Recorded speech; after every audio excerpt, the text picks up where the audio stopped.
Is your electric dryer not heating properly? Is it leaving your clothes damp and musty? Don't worry, I'm David with AppliancePartsPros.com, and today we're tackling this common issue with just a simple thermometer. That's right, just a thermometer.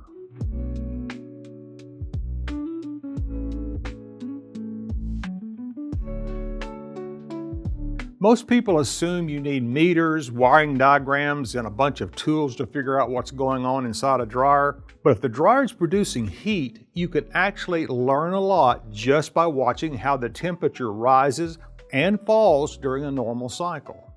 Inside the dryer, there's a part called the cycling thermostat. Its whole job is to regulate temperature. As the dryer heats up, the thermostat opens and shuts the heating element off. Once the temperature drops again, it closes and the heater turns back on. The cycle repeats over and over so the dryer stays within a safe temperature range. On a typical high heat cycle, most dryers will swing somewhere between about 120 and 160 degrees Fahrenheit. If the thermostat opens too early though, the heating element shuts off before the dryer ever reaches proper drying temperatures. And that's when clothes start taking forever to dry. So if you've already checked that the vent is clean and airflow is good, this is a really easy way to see if the cycling thermostat might be the issue. For this test, you just need a thermometer that reads up to around 180 degrees. We're using a simple meat thermometer, but almost anything will work as long as it's not a laser thermometer. Laser thermometers only measure surface temperature. We want the temperature of the air moving through the dryer. Place the thermometer just inside the dryer's exhaust port so it's reading the air coming out of the machine. That gives you a good idea of what's happening with the internal heat. For our test setup, we've got the dryer set to high heat, the vent disconnected, and no clothes in the drum. With everything running, we'll just watch the thermometer as the dryer heats up.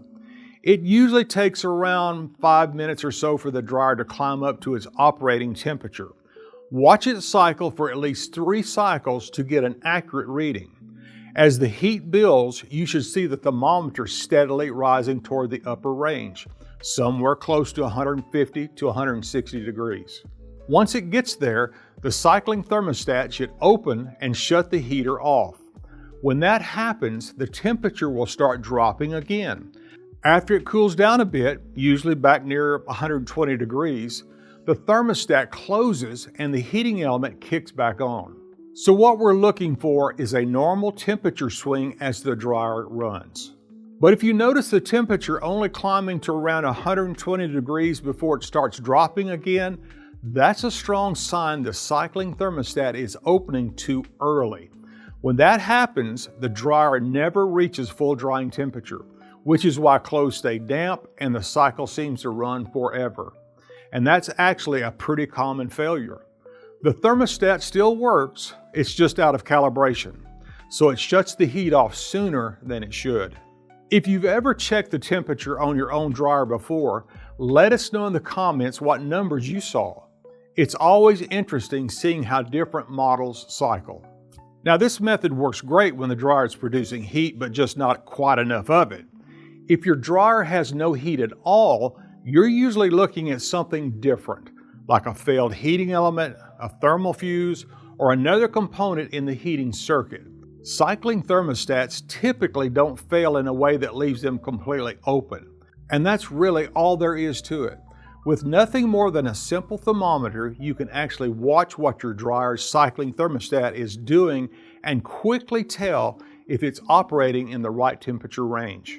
If you do find that your dryer isn't reaching proper temperature, the cycling thermostat is usually a straightforward replacement mounted right on the blower housing.